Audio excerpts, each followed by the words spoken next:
नमस्कार, मी आहे रुबी आणि रुबी मस्के रेसिपीमध्ये आपले खूप खूप स्वागत आहे. मी आज आपल्या सर्वांकरता आपल्या रुबी मस्के रेसिपीवर घेऊन आलेली आहे मेथीपासून खमंग पुरी आणि सोबतच खाण्यासाठी छान शेंगदाणा चटणी. थंडीच्या दिवसांमध्ये मेथीची भाजी हे खाणे आरोग्यासाठी उत्तमच. ताज्या मेथीपासून टम्म फुललेली पुरी कशी तयार करायची हे आज आपण पाहणार आहोत. या पुऱ्या मी दाबल्यानंतरही पुन्हा बघा आकार घेतात. या दाबल्या जात नाही. या दबल्यासारख्याही होत नाही. अजिबात तेलकटही होत नाही. थंडीच्या दिवसामध्ये अगदी लहानांपासून तर थोरांपर्यंत जवळ-जवळ सगळ्यांनाच काहीतरी गरमागरम खावंसं वाटतं आणि आवडतं देखील. तर आज आपण ताज्या मेथीपासून खमंग मेथी पुरी सोबतच खाण्यासाठी छान शेंगदाणा चटणी बनवतोय. एकदम परफेक्ट असे कॉम्बिनेशन आहे. रेसिपी खूपच इंटरेस्टिंग आहे, तर आपण शेवटपर्यंत नक्की बघा.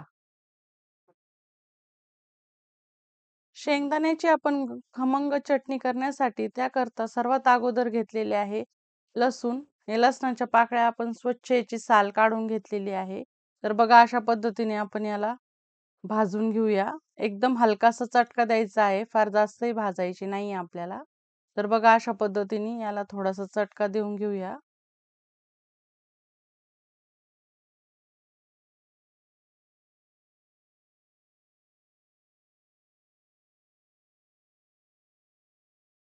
त्याचप्रमाणे आपण यामध्ये 1 वाटी घेतलेली आहे शेंगदाणा. तर हे शेंगदाणे मी घरगुती शेंगदाणे आहे, त्यामुळे हे आपण बघू शकता गावरान शेंगदाणे आहेत. तर बघा अशा पद्धतीने याची काही साल निघालेले आहेत, तर काहींना साल आहेत. तर अशा पद्धतीने आपण हे घरात निवडून घेतल्यामुळे हे असे आहे. हे बिना पॉलिशचे शेंगदाणे आहेत. तर बघा अशा पद्धतीने हे आपले छान साल तडतडेपर्यंत आपले शेंगदाणे हे भाजून झालेले आहे. त्याचप्रमाणे आपण यामध्ये घेतलेले आहे सुके खोबरे. तर हे सुके खोबरे देखील आपण किसून घेतलेले. तर याला देखील आपण हलकेसा चटका देऊन घेऊया.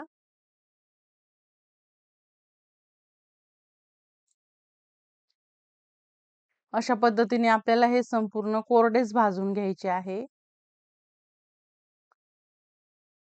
खोबरे देखील आपले भाजून झालेले आहे. तर यामध्ये आता आपण घेऊया पांढरे तीळ.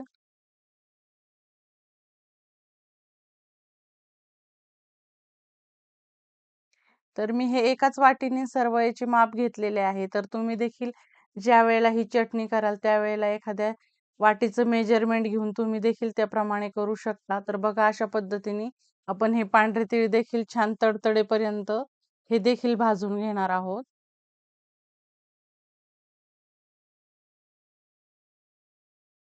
ही प्रोसेस आपल्याला गॅस मीडियम ठेवूनच करायची आहे. आणि आता गॅस बंद केला आहे आपण तीळ भाजल्यानंतर. आणि ह्या गरम पॅन मध्येच आपण 1 चमचा घेतलेले आहे जिरे. तर हे जिरे आपल्याला फार जास्त करपू न देता लगेचच काढायचे आहे. तर बघा अशा पद्धतीने आपण हे संपूर्ण परातीमध्ये थंड करून घेतलेले. तर हे आपले संपूर्ण थंड झालेले आहे. आणि हे संपूर्ण चटणी करत असताना हे आपलं पूर्ण गार करूनच घ्या. अजिबात गरम हे मिक्सरला करू नका. तर बघा अशा पद्धतीने आपण हे संपूर्ण थंड करून घेतलेले.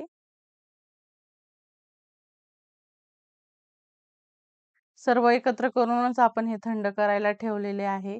तर बघा अशा पद्धतीने आपलं हे थंड होत आहे संपूर्ण मिश्रण.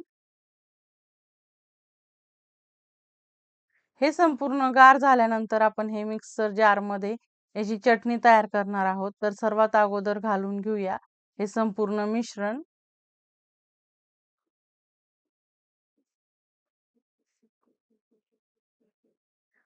तुम्ही जर लहान जारमध्ये करत असाल तर हे 2-3 वेळेला थोडे-थोडे घेऊन करा.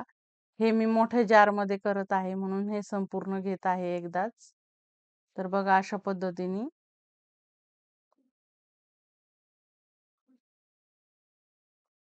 ही प्रोसेस आपल्याला व्हिडिओमध्ये जरी लगेच दिसत असेल, पण ही प्रोसेस आपल्याला हे संपूर्ण थंड करूनच करायची आहे. तर बघा अशा पद्धतीने आपण हे संपूर्ण घेऊया. हे संपूर्ण आपण मिक्सर जारमध्ये घेतलेले आहे. तर बघा अशा पद्धतीने. तर आता यामध्ये आपण ॲड करूया तिखट आपण घेतलेले आहे आणि चटणीच्या कलरसाठी यामध्ये आपण बेडगी मिरची देखील घेणार आहोत. यामध्ये आपण घेऊया हळद आणि चवीनुसार आपण मीठ देखील घेऊया. आता हे आपल्याला जास्त बारीक नाही करायचे, आपल्याला हे दाणेदारच करायचे आहे. तर बघा, पाणी न घालता आपण हे वाटून घेतलेले आहे. एकदम दाणेदार चटणी, अगदी महिनाभर टिकते. अशा पद्धतीने आपण ही शेंगदाणा चटणी तयार करून घेतलेली आहे. आता आपण करूया पुऱ्यांची तयारी. तर त्यासाठी मी या ठिकाणी घेतलेली आहे ताजी मेथी, ही स्वच्छ धुवून निवडून घेतलेली आहे आणि फ्रेश अशी कोथिंबीर देखील आपण यामध्ये घेतलेली आहे. ती देखील मी स्वच्छ करून निवडून घेतलेली. तर बघा, अशी ही मेथी आपल्याला घ्यायची आहे आणि हिच्या अजिबात काड्या घ्यायच्या नाहीये. आपल्याला अशा पद्धतीने हे फक्त पानं निवडून घ्यायची आहे. तर अशा पद्धतीने आपण ही चिरून घेणार आहोत. फार बारीकही चिरायची नाही, थोडी आपल्याला जाडसरच ठेवायची आहे. अशा पद्धतीने आपण ही संपूर्ण मेथी आणि आपण कोथिंबीर देखील चिरून घेतलेली आहे. आपण बघू शकता. हे संपूर्ण आपलं चिरून झाल्यानंतर यामध्ये आता आपण वाटण तयार करणार आहोत पुरीचं पीठ करण्या अगोदर.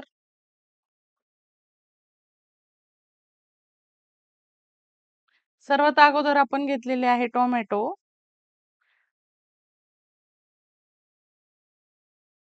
लसणाच्या पाकळ्या घेऊया. संपूर्ण साल काढून घेतलेली आहे.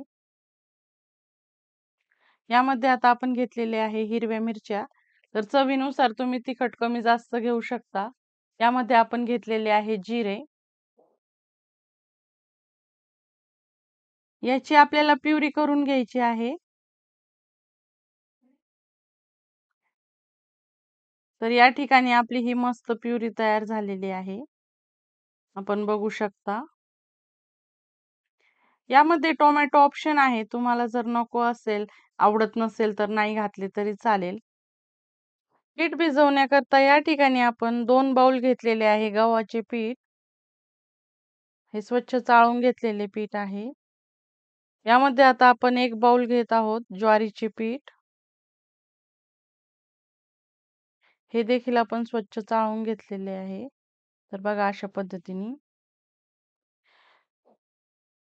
यामध्ये अर्धा बाउल आपण घेतलेले आहे बेसन पीठ, म्हणजे चणा डाळीचे पीठ आपल्याला घ्यायचे आहे. तर यामध्ये आता आपण घेऊया तांदळाचे पीठ. हे 2च चमचे घेतलेले आहे मी. 2 चमचे आपण यामध्ये रवा देखील घेतलेला आहे. छान खरपूस आणि खमंग आपली ही पुरी तयार होते. तर बघा अशा पद्धतीने आपण हे संपूर्ण चिरून घेतलेली हिरवीगार मस्त कोथिंबीर आणि स्वच्छ बारीक चिरून घेतलेली मेथी यामध्ये आपण ऍड केलेली आहे. यामध्ये आता आपण घालूया ओवा. तर हा ओवा मी अशा पद्धतीने हातावर क्रश करून घेत आहे. ओवा हातावर क्रश करून घेतल्यामुळे काय होतं, याचा स्वाद एकदम छान येतो. यामध्ये आपण पांढरे तीळ घालूया. यामध्ये हळद घालूया. यामध्ये आता आपण तिखट घालूया.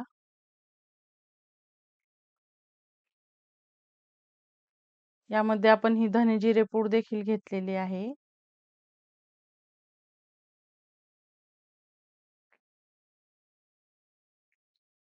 तुम्ही जर तिखट कमी खात असाल तर लाल तिखट नाही घातले तरी चालेल. चवीनुसार आपण यामध्ये मीठ देखील ऍड केलेले आहे. आणि आपली पुरी एकदम टम्म फुललेली होण्यासाठी यामध्ये आपण सिक्रेट इन्ग्रेडियंट वापरले आहे, ते म्हणजे साखर. तर यामध्ये आपण साखर देखील ऍड केलेली आहे मिठासोबतच.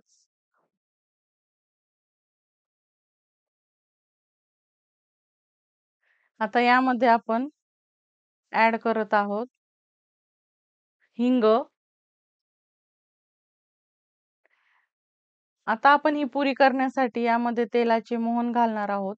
तर अशा पद्धतीने आपण हे कडकडीत तापवून घेतलेले तेल यामध्ये ऍड केलेले आहे. खूप सुंदर सुगंध दरवळत आहे. तर यामध्ये आता आपण हे वाटण तयार करून घेतलेले हे वाटण देखील ऍड करूया आणि हे संपूर्ण मिश्रण आपल्याला अशा पद्धतीने एकत्र करायचे आहे. गरम तेलाचे मोहन घातलेले आहे, त्यामुळे ही प्रोसेस आपल्याला सुरुवातीला एकदम सांभाळून करायची आहे, कारण आपले हे संपूर्ण मिश्रण गरम झालेले आहे. तर बघा अशा पद्धतीने हे हलकं हलकं संपूर्ण आपल्याला पीठ एकत्र करत हे मळून घ्यायचे आहे. अशा पद्धतीने आपण हे संपूर्ण मिक्स करून घेऊया.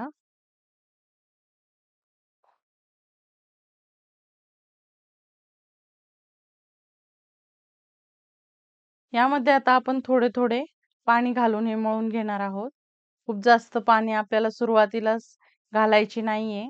तर जसे लागेल तसे आपण पाणी घेणार आहोत थोडं थोडं.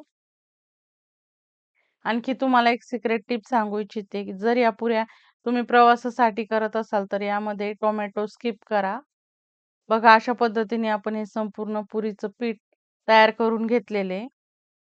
नेहमीचं पुरीचं पीठ आपण मळतो त्याचप्रमाणे हे पीठ देखील आपल्याला त्याच पद्धतीने मळून घ्यायचे आहे. यामध्ये आता आपण हे थोडेसे तेल घेतलेले आहे आणि हे तेल लावून देखील आपण हे छान रगडून रगडून मळून घेणार आहोत. बघा अशा पद्धतीने. फार सैलही पीठ भिजवायची नाही आणि फार घट्टही ठेवायची नाहीये. अशा पद्धतीने आपल्याला हे मध्यम कन्सिस्टन्सीचे पीठ मळून घ्यायचे आहे. आपण बघू शकता. आणि ही पुरी आपली छान टम्म फुलण्यासाठी तुम्हाला आणखी एक सिक्रेट टिप सांगते, की ज्या वेळेला आपण हे पीठ मळतो, तर बघा अशा पद्धतीने हे छान रगडून घ्यायचे. याला मुठी पण द्यायची आणि अशा पद्धतीने छान रगडून रगडून घ्यायचे आहे. तेल लावून आपण हे पीठ एकजीव करून घेतलेले आणि हे 5 मिनिटाकरता आपण हे ठेवूया. फार जास्त वेळ ठेवायची गरज नाहीये. तर बघा अशा पद्धतीने आपण हे 5 मिनिटं ठेवलेले. तर हे 5 मिनिटं झालेले आहे. आपलं तेल तापेपर्यंत आपण याचे गोळे तयार करून घेऊया आणि पुऱ्या लाटून घेऊया. तर मी आता आपल्याला दाखवते की कशा पद्धतीने करायचं आहे. अशा पद्धतीने आपण हा छोटा हुंडा घेतलेला आहे आणि आता आपल्याला यावर थोडेसे पीठ घालून घ्यायचे आहे. फार जास्तही घालायची गरज नाही.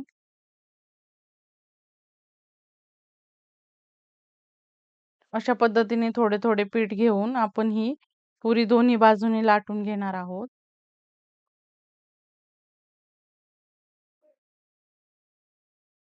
फार जास्तही पीठ लावायचे नाही, नाहीतर पीठ तेलात उतरते आणि तेल खराब होते. तर हलक्या हाताने आपण ही पुरी लाटून घेऊया. बघा अशा पद्धतीने. पुरी फार पातळही लाटायची नाही आणि फार जाडसरही ठेवायची नाही. बघा अशा पद्धतीने आपण ही पुरी लाटून घेत आहोत. बघा अशा पद्धतीने. ही पुरी अशा पद्धतीने ही लाटून झालेली आहे. तुम्ही नवशिके जरी असाल, तरी अशा पद्धतीने खूप सुंदर अशा या पुऱ्या तयार होतात. आणि जर तुम्हाला लाटून जमत नसेल, तर तुम्हाला आणखी एक सांगते, मोठी चपाती लाटून घ्यायची आणि वाटीनी तुम्ही करू शकता किंवा प्रेस मशीनने देखील तुम्ही पुऱ्या तयार करू शकता जर नवशिके असाल तर. तर बघा अशा पद्धतीने आपण या पुऱ्या तयार करून घेतलेल्या. या ठिकाणी आपले तेल देखील गरम तापलेले आहे. तर आता यामध्ये आपण पुऱ्या तळून घेऊया. मस्तपैकी आपले हे तेल तापलेले आहे. पुरी सोडल्यावर गॅसची फ्लेम आपल्याला मोठीच ठेवूया. त्यावर अशा पद्धतीने आपण हे तेल घालूया, म्हणजेच पुरी दोन्ही बाजूंना छान हीट मिळते आणि मस्तपैकी आपली ही पुरी टम्म फुललेली होते. आणि पोलपाटावर असलेली पुरी ज्यावेळेस आपण तेलात सोडतो ना, तर त्याची खालची बाजू ही वर आलेली पाहिजे. तर अशा पद्धतीने बघा या आपल्या टम्म फुललेल्या पुऱ्या तयार होतात. पुरी तळून झालेली आहे. बघा अशा पद्धतीने आपल्याला ही मस्त सोनेरी रंगाची होईपर्यंत तळून घ्यायची आहे. त्याच पद्धतीने आपली ही दुसरी पुरी देखील बघा किती मस्तपैकी टम्म फुललेली आहे. सांगितलेल्या प्रोसेसने तुम्ही नक्की तयार करून बघा. वॉव! किती मस्त आपली ही टम्म फुललेली पुरी. बघता क्षणी तोंडाला पाणी सुटते. तर ही रेसिपी बघितल्या बघितल्या तुम्ही नक्की तयार करा. तर बघा अशाच पद्धतीने आपण या संपूर्ण पुऱ्या तयार करून घेऊया. तुम्ही या पुऱ्या दह्यासोबत, लोणच्यासोबत, कोणत्याही चटणीसोबत खाऊ शकता. पण या ठिकाणी आपण ही पुरीसोबत खाण्यासाठी शेंगदाणा चटणी तयार करून दाखवलेली आहे. तर ही तुम्ही नक्की ट्राय करा. ह्या पुऱ्या तेलकट होऊ नये आणि टम्म फुललेल्या राहण्यासाठी खूप साऱ्या आपल्या रेसिपीमध्ये टिप्स आहे. तर ह्या सुंदर रेसिपीला नक्की तयार करून बघा. मस्त महिनाभर टिकणारी चटणी देखील आपण दाखवलेली आहे. तर आपल्या रेसिपीमध्ये खूप साऱ्या चटण्या देखील आहेत आणि पुऱ्या देखील आहेत. तर तुम्ही जर आपली चटणी बघितली नसेल तर आपल्या डिस्क्रिप्शनमध्ये मी त्याची नक्की लिंक देते. तर तुम्ही नक्की व्हिजिट. थंडीच्या दिवसांमध्ये अगदी लहानांपासून थोरांपर्यंत जवळ-जवळ सगळ्यांनाच काहीतरी गरम खुसखुशीत खायला आवडते. आपण ताज्या मेथीपासून खमंग पुरी आणि छान शेंगदाण्याची चटणी बनवलेली आहे. एकदम मस्त परफेक्ट कॉम्बिनेशन आहे. तर ही नक्की तयार करा. आपण वेळात वेळ काढून ही रेसिपी बघितली म्हणून आपल्या सर्वांचे मनपूर्वक आभार. आपल्या रेसिपीला असंच छान प्रतिसाद असू द्या. फ्रेंड्स आणि रिलेटिव्हजला नक्की शेअर करा. आणि हो, आपल्या चॅनलवर जर आपण नवीन असाल तर चॅनलला लाईक, शेअर आणि सबस्क्राईब करायला मात्र विसरू नका. आणि हो, बेल आयकॉन पण दाबा, जेणेकरून रेसिपी येईल तर सर्वात अगोदर आपल्यालाच नोटिफिकेशन मिळेल. अशाच छानशा रेसिपीसोबत आपण पुन्हा भेटूयात.